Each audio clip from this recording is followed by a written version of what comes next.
Before we get into the video, could everyone please subscribe to my Endless Diary Tales channel? Thank you so much. Before we get into the video, could everyone please subscribe to my Endless Diary Tales channel? Thank you so much. I unexpectedly got pregnant with a baby from my archenemy's family. I had a moment of weakness and decided to keep the child. At the baby shower, guests were whispering, "The little girl's green eyes look a bit like Peter's." I felt a wave of panic and blurted out, "Her dad is mixed." But then her dad happened to be at the party, staring dangerously at his baby and me. It's my daughter's 1-month celebration today. More than half of the city's elite showed up at Linda's house to celebrate. I stood in the bedroom gazing at my daughter, feeling incredibly soft inside. Her pink cheeks and fair skin looked just like mine. Unfortunately, she got her dad's green eyes. Luckily, being a newborn, she mostly sleeps and doesn't open her eyes often. I made sure she was asleep before carrying her downstairs with a smile. As soon as I walked down, the guests turned their eyes on me. Some who were close with Linda's family approached and stared intently at my baby. "Look at those thick brows and big eyes, the nose and mouth. She's just like Linda." She sure took the good features of Linda's family. Born with Linda's family's pride, George finally has an heir. My grandpa was quite proud. Of course, she's my granddaughter's kid. How could she not be outstanding? Unlike Peter's family, no kids pass down even till this generation. Serves them right to have few heirs. Hearing Peter's family being mentioned, I hugged my baby tighter, worried. "Grandpa, you're talking about your own great-granddaughter's father. But I can't let Grandpa know about this. After all, Linda's family and Peter's family are archenemies. Technically, my daughter is the only bloodline left in this generation from the Peter family, the last of the line. The grudge between our families stemmed from great-grandfather's era and continues to this day. They're like water and fire. If Grandpa finds out my child is from Peter's family, what will happen?" To avoid suspicion, I quickly changed the subject. "Grandpa, little ones have weak immune systems. I'll take her back to the room to rest. The longer she's out here, the higher the risk of being exposed. I can't predict how Grandpa will handle this if he discovers the truth." My mouth really got ahead of me. I said it would be okay when a piercing cry echoed. The baby woke up. "I'm so unlucky. What poor timing." I fumbled to comfort her, but the more I tried, the louder she cried until everyone at the party could hear. Things got out of control at the worst time. A murmur spread through the crowd. "The baby's got green eyes. Wow, really? Am I seeing things? Those green eyes do look a bit like Peter's." Voices of curiosity surfaced among the crowd. Even Grandpa seemed puzzled. I panicked. Grandpa hadn't seen my daughter open her eyes before, so he didn't know she had green eyes. I nervously covered her eyes and without thinking lied, "Her dad is mixed." Thankfully, I was quick on my feet. If they found out I had my rival's kid, my great-grandfather could roll in his grave. I'd be doomed. "Linda, you're something. When did your taste change? Why didn't I know?" Just as I was secretly relieved, a voice chimed in, sounding quite resentful. My heart skipped a beat. I took a few steps back, feeling guilty. "Peter, what's he doing here? He can't know the kid is his, right? No way." I slipped away quietly that night. He shouldn't have figured it out. The crowd parted suddenly, and there stood Peter, emitting a dangerous aura, glaring at me and the baby I held. Those cold green eyes matched my daughter's exactly. I gulped, frozen in place. Fleetingly, I recalled that night a year ago. He was just as dangerously sharp then. However, he eventually let me have my way with him. He wasn't like this back then. While I was lost in thought, Peter was already in front of me, dressed in black, emotionless as ever. His sharp eyes were downcast, fixated on the baby. Being watched like this, I was a bundle of nerves. What to do? The baby's dad just showed up at the door. Thankfully, Grandpa stood between us, knocking his cane forcefully and speaking with discontent. "Peter, what are you doing here? This is not an invite for you."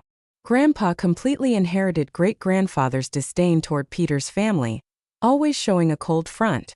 Seizing the moment, I hurried upstairs, feeling guilty, but Peter was faster. He blocked my path with a colder demeanor. "Linda, the baby's dad." Before he could finish, my daughter cried out even louder than before. Ignoring the talk, I rushed to soothe her. For some reason, she kept crying and even struggled more until a voice came from above. Let me hold her. It was Peter. Somehow, the moment Peter took her, she stopped crying and even blinked at him with those same green eyes, curiously. Me? Oh no, the baby likes her dad. Peter stood motionless, holding Coco, terrifyingly silent. The vibe shifted to something unsettling. Sensing unease, I was about to take my daughter back when Peter stepped back. He squinted his focus on the baby's eyes, then lifted his gaze slowly. In a sharp, deliberate tone, he asked, Linda, who did you say the baby's father was? I felt a chill run down my spine. I nervously avoided his curious gaze and couldn't help but mumble in my heart. Could his vision be that sharp, spotting Coco as his daughter at first glance? That's not how it goes in novels. Usually the heroine runs away, and even when the kid is 4 or 5, the hero doesn't recognize them at once. How did he know just by looking once? With eyesight that good, he was rolling in the hay with me the other night. If it weren't for our families being sworn enemies, you'd think he had a crush on me. Peter, what are you doing here? This is my daughter's full-month banquet. Give Coco back to me quickly. I reached out to take my daughter back, but Peter raised an eyebrow and suddenly leaned in to look me in the eye. We were so close I could even smell the cool cedar scent on him, just like that night when he surrounded me from behind, engulfing me in slowly car. Lingering on my nape, my tailbone tingled uncontrollably. I choked up. Linda, get a grip. Is this really the time to be thinking about that? Coco is still in Peter's hands. Peter's expression became even more enigmatic, making me anxious. Surprisingly, though, he actually handed my daughter back to me and whispered something only we could hear. Linda, the baby is mine, right? That night I knew it was you. The whole thing with Peter was just an accident. Even though Linda's family and Peter's family are bitter rivals, he and I grew up together. Thanks to our victory-hungry elders, they just had to outdo each other through us. So every meeting turned into a competition. Peter's parents were okay, not too hostile toward Linda's family, but my grandfather and Peter's grandfather couldn't stand each other from the get-go, thanks to some old family feud. That bad blood trickled down and Peter and I drifted apart. The accident happened after a night of drinking. Everyone in Sitja knew about the tension between Linda and Peter's families, so we were rarely seated at the same table during events. But that night things just went awry. The host totally set us up together, probably thinking it would stir some drama. At the table we ignored each other even when toasting. It was more like a challenge, so we ended up drinking glass after glass against each other. Then somehow we ended up entangled together. When I woke up the next day my whole body ached. Glancing sideways in bed, there was Peter, silent with his eyes shut and his hands still possessively around my waist. My brain stalled for a few seconds. Closing my eyes and then opening them again, I entertained every possibility except the fact that I had actually slept with my nemesis. How did last night even happen?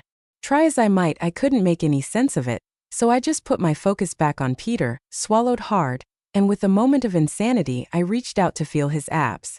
They felt incredible.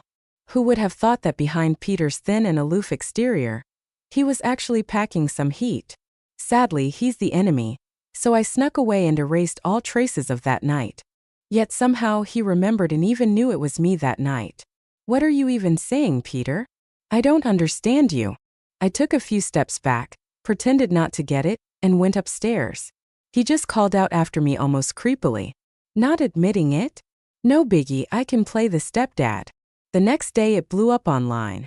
The tag held its top spot on trending, outshining all other hot topics.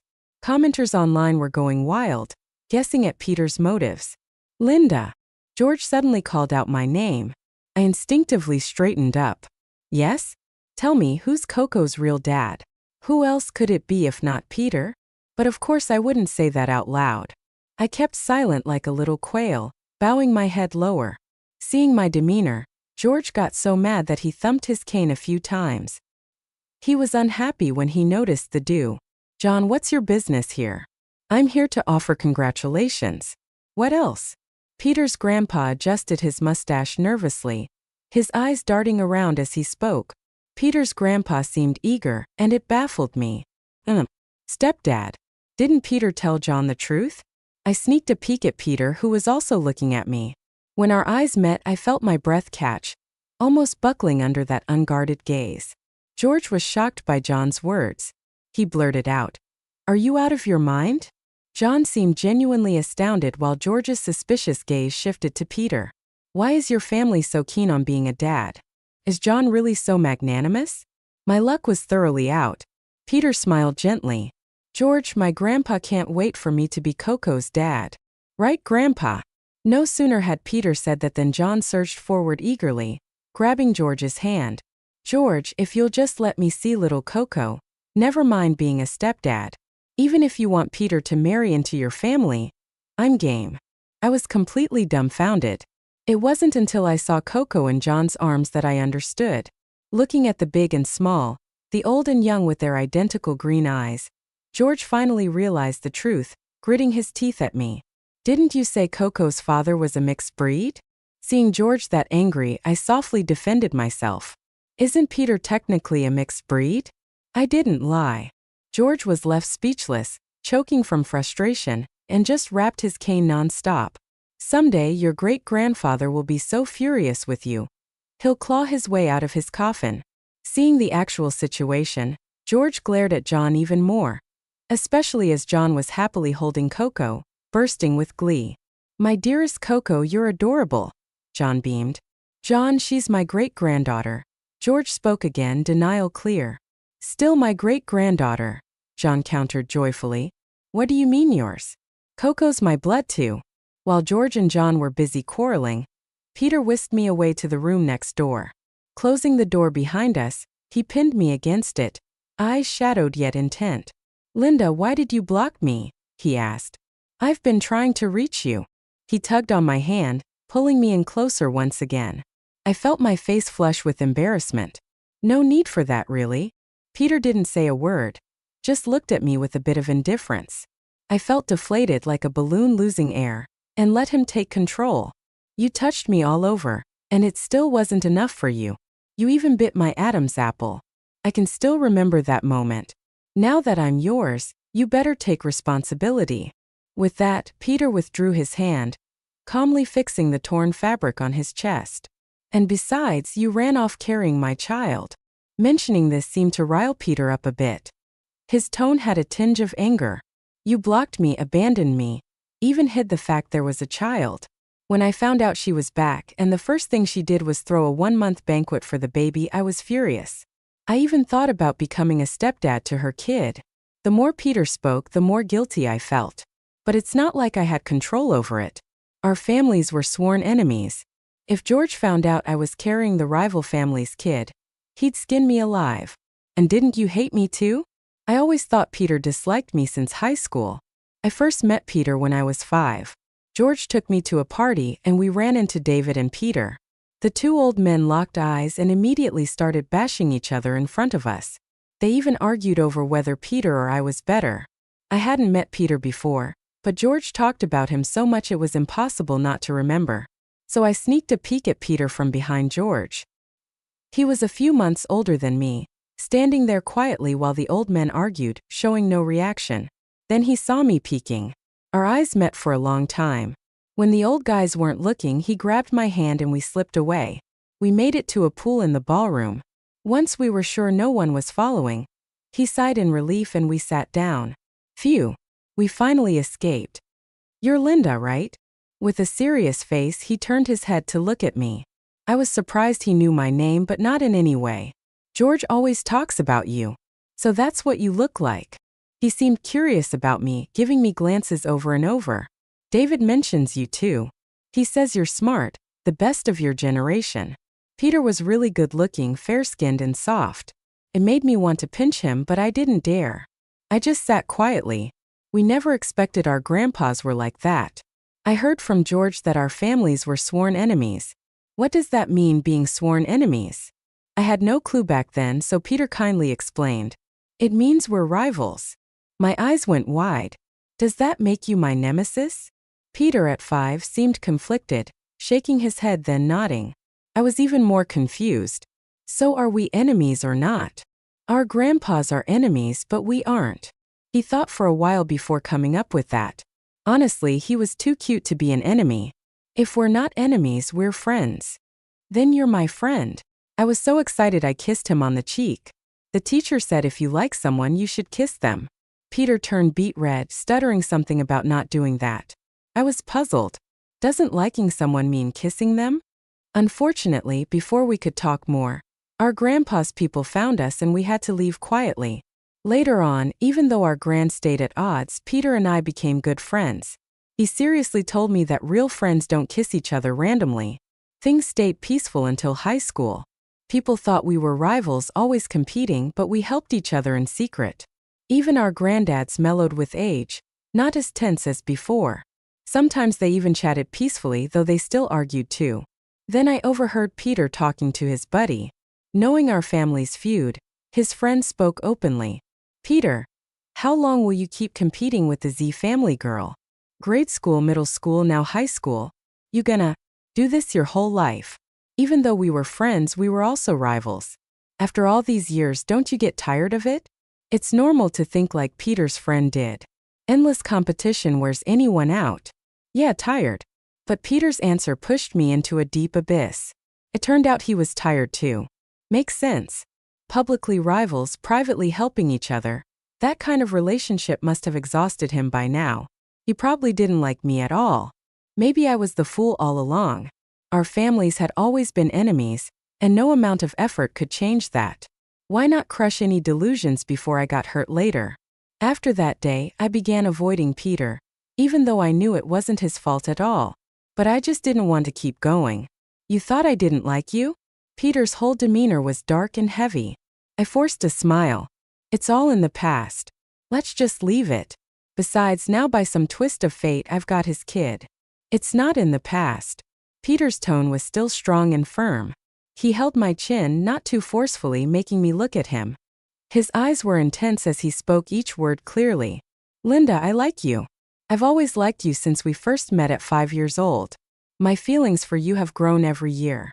I know our family's relationship might cause many obstacles, but I'm not afraid because every heartbeat tells me I must catch up to you. This is the direction my heart wants, its destiny. I am tired of liking you without saying it, tired of pretending to be rivals with you every day, and tired of the feud between our families. But at that time, I didn't have the capability to do anything about it. When he finally had the power, she wanted to avoid him. Linda, I like you so much that my whole heart is filled with you. Don't leave me, okay? His tall figure gradually bent down, and Peter enfolded my waist, whispering against my shoulder. For a moment I didn't know how to react, so I let him hold me. I blinked, feeling dizzy. Peter likes me and has for so long. In my daze, something dampened my shoulder. With tears streaming down, Peter softly apologized to me. Sorry, I should have confessed sooner. Can you not abandon me? Even if you want me to be a stepdad, I'd agree. Just don't leave me. It was the first time I saw Peter being so cautious. Just when I was about to say something, the tightly closed door suddenly swung open.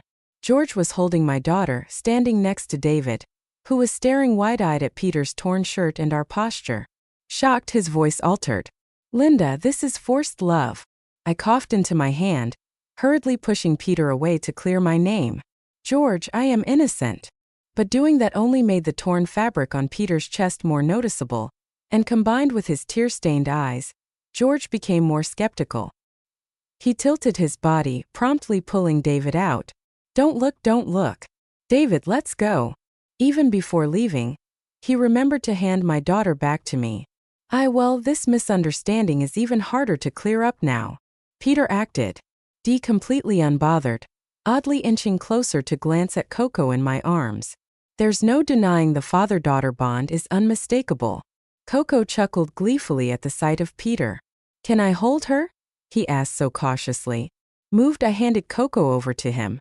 Watching Peter, I noticed he was quite adept at holding a baby, surprisingly. Doesn't your family have no kids this generation? I hesitated a bit before speaking. George's words about Peter being the only child of his generation weren't false.